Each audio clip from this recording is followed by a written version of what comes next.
ಕಾಂಗ್ರೆಸ್ ಮುಖಂಡ ಉದ್ಯಮಿ ಡೇವಿಡ್ ಡಿಸೋಜಾ ಕೊಲೆ ಪ್ರಕರಣಕ್ಕೆ ಸಂಬಂಧಪಟ್ಟಂತೆ ಪ್ರಮುಖ ಆರೋಪಿ ಕಾಲಿಗೆ ಗುಂಡೇಟು ಬಿದ್ದಿದೆ. ಆತ್ಮ ರಕ್ಷಣೆಗಾಗಿ ಆರೋಪಿ ಬಲಗಾಲಿಗೆ ಗುಂಡೇಟನ್ನ ಹಾಕಿದಂತ ಪೊಲೀಸರು.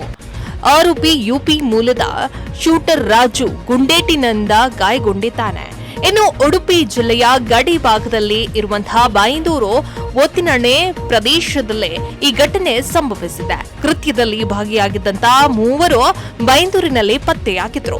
ಬೈಂದೂರು ಒತ್ತಿನಣೆಯಲ್ಲಿ ಪತ್ತೆಯಾಗಿದ್ದಂತ ಆರೋಪಿಗಳನ್ನ ಅರಿತು ಸ್ಥಳಕ್ಕೆ ದೌಡಾಯಿಸಿದಂತಹ ಪೊಲೀಸರ ತಂಡ ಎಸ್ಐ ತೇಜಸ್ವಿ ಹಾಗೂ ಪ್ರಸನ್ನ ಅವರ ನೇತೃತ್ವದ ತಂಡವಾಗಿರುತ್ತೆ.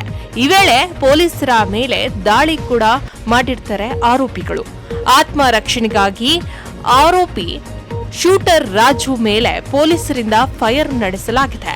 ಈ ವೇಳೆ ಎಸ್ಐ ತೇಜಸ್ವಿ ಅವರಿಗೆ ಗಾಯಗೊಂಡಿದ್ದಾರೆ. ಇನ್ನು ಎಸ್ಐ ತೇಜಸ್ವಿ ಅವರನ್ನ ಖಾಸಗಿ ಆಸ್ಪತ್ರೆಗೆ ಕರೆದುಕೊಂಡು ಹೋಗಿ ಚಿಕಿತ್ಸೆ ಕೂಡ ಮಾಡಲಾಗಿದೆ. ಘಟನಾ ಸ್ಥಳದಿಂದ ಇಬ್ಬರು ಆರೋಪಿಗಳು ಪರಾರಿಯಾಗಿದ್ದಾರೆ. ಗುಂಡಿನಿಂದ ಗಾಯಗೊಂಡ ಆರೋಪಿ ರಾಜು ಮಣಿಪಾಲ್ ಆಸ್ಪತ್ರೆಗೆ ದಾಖಲು ಮಾಡಲಾಗಿದೆ. ಇನ್ನು ಪೊಲೀಸರು ಮುಂದುವರೆದು ತನಿಖೆಯನ್ನ ನಡೆಸಬೇಕಾಗಿದೆ. ಇನ್ನು ಪರಾರಿಯಾದಂತಹ ಆರೋಪಿಗಳ ಪತ್ತೆಗೆ ಪೊಲೀಸರು ಬಲೆಯನ್ನ ಬೀಸಿದ್ದಾರೆ.